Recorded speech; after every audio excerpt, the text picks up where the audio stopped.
Hi everybody, welcome to Organ Preparedness. This is Oleg. In today's video, I want to talk to you about how I got into prepping. I will start with 1998, couple of years before year 2000 Y2K. I used to work with this fellow. His nickname was Bear. I don't even know his real name, to be honest, but everybody calls him Bear. And he used to be a real prepper. I'm not sure if he's still alive. I didn't keep in touch with him. Back then he was probably pushing 50, so he's gotta be 70 years old by now, if he's still alive. But back then, talking with him endlessly about all these scenarios and possibilities, that's how I got into prepping initially. And Bear told me at that point, this is 1998, he told me that he had about $40,000 in his preps, in his supplies, which to me, I thought it was just crazy. And now I'm thinking, $40,000, it's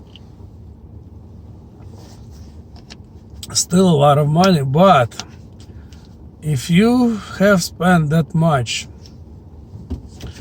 then you probably have your bases covered pretty good. Not just food. He had everything. He had various guns, various types of foods. He actually told me he had a cellar somewhere, which he would not share with me where. And so on and so forth. So talking with Bear, I got into prepping before Y2K. I had some limited preps. I had matches and flashlights, and some food in the cans. I did buy a 50-gallon drum that I filled up with gas. Eventually it took me about 2 months to drain it. When I had time, I would drain it into a smaller can, put it in my car.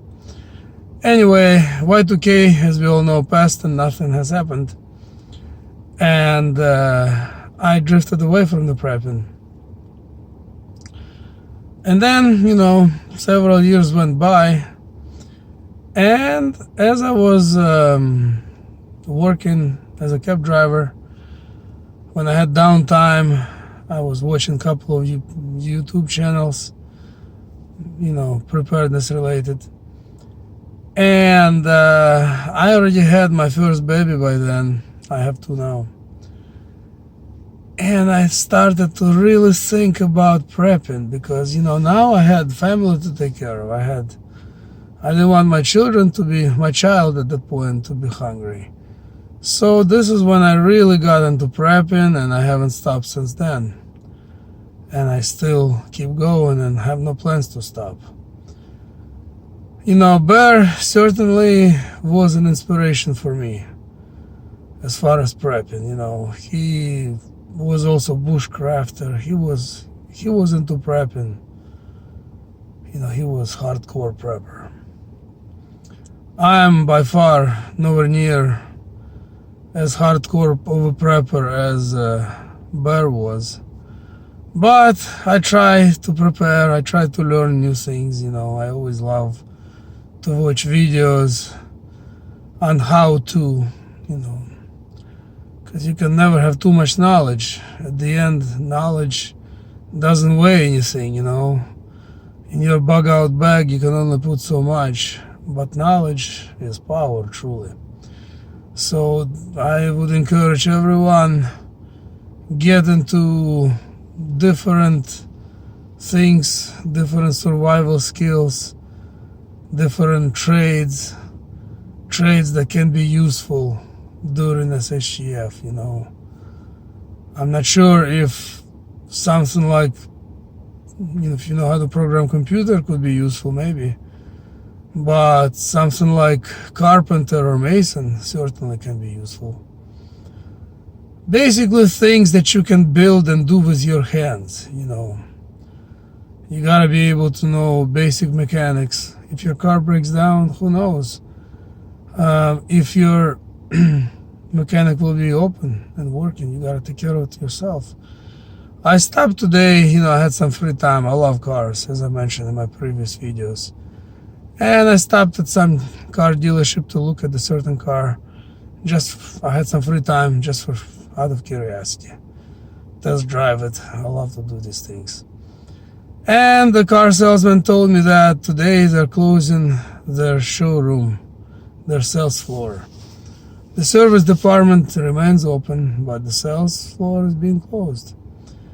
And I was thinking, right now sales are being closed, and there may be a time when they would close service department too, not for the regulations, but for perhaps lack of business. If it costs them more money to run than they make, they're gonna close it, as many businesses have closed already. So you have to know, you have to practice these basic things, how to maintain your car, some people don't even know how to fix a flat. They call AAA. So do try to change flat tire. If it's not flat tire, just unmount your good tire and remount it, just so you have that hands-on experience. What if you're bugging out and you have never changed your tire and you have a flat? What are you gonna do? You're gonna call AAA? They're probably not gonna come. Anyway, so in these days, when coronavirus so far is keep getting worse, I'm not sure if it has peaked yet. Probably not. We are all waiting for it to flatten out and for them to say that it's taken care of, it's all good, it's dying down. But so far it hasn't happened, and we don't know when it's going to happen. As it progresses, businesses keep getting closed. Stores are closing up, businesses closing up, which means less and less supplies. Lots of sports stores are now closed in Oregon, I'm not sure if Cabela's is still open or closed, or Sportsman Warehouse. I haven't looked. But I drove by yesterday by Dick's, and they're closed. So non-essential businesses and stores are now closed in the state of Oregon and probably in many other states, which means opportunity to prepare the windows of that opportunity is closing. So don't waste time. If you haven't prepped anything before, start today. Even though it's almost too late, but it's not exactly too late. There's still supply in the store. Places like Fred Meyer's, for example, it's a big store that has everything from food to clothing to camping gear to automotive. They're mainly here in Northwest and Oregon and Washington. But I'm sure that type of store exists in every state probably. They're still open and you can still get lots of goodies out of there. And they have pharmacy in there. So start preparing, prepare some food and some medicine and water. And prepare some clothes if you don't have enough. Even though we're heading into the summer, we don't know what's going to happen next, Summer will come and go, winter comes. What if there will be no electricity? And right now, as we are heading into the summer, it's a good time to buy winter clothes. Coats, jackets, boots, hats, anything winter related. So if you have all that, that's great. But if you don't, seriously think about it, because right now is the time to buy winter clothes. Or all kinds of, basically think about, if you would go camping, what would you need? Make a list of most important things. Stove is being one of them, like propane stove, just one burner stove, something simple, something you can boil your water on, and of course you need to buy those little propane tanks, that you gotta have fuel for that stove, because if there is no electricity, that stove will serve good purpose, you know. Boiling water, which you're gonna need to drink, perhaps, if it's coming from some source that you're not sure if it's clean. Or you need to boil water to warm up your, or to cook your freeze-dry food, for example. Or even make hot cup of coffee, you know. You need a stove, you need something to cook with.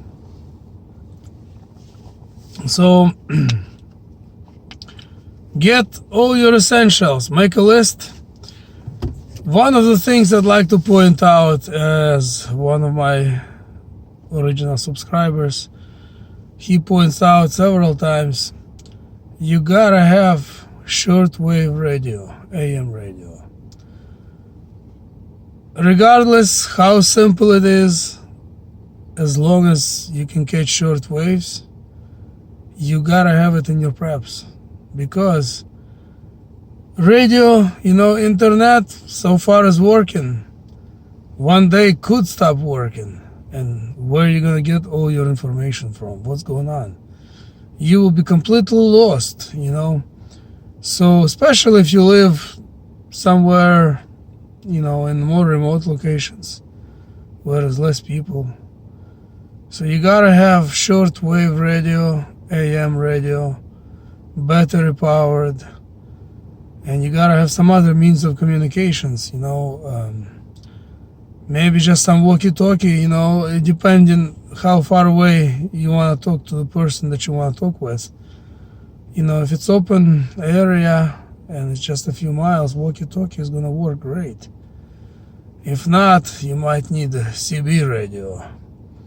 To be honest with you, I don't have a CB. I was just talking about it with my brother the other day, and we want to get like the kind of truckers use, because if internet is down, perhaps cell phone is not going to work either. You need to communicate with each other. You need to know what's going on, how to execute certain plans. So all these things take into consideration. Sit down, make a list of all the essential items you must have if you haven't prepped yet. And start today while you still can. Who knows, maybe another week or two will go by and these stores will be totally empty. You never know. No one thought toilet paper would disappear, yet it has. Everything else can disappear just like that. Okay, gonna conclude my video. Thank you very much for watching. Please don't forget to subscribe and like and share this video if you find it useful. And we'll see you in the next upload. Bye-bye.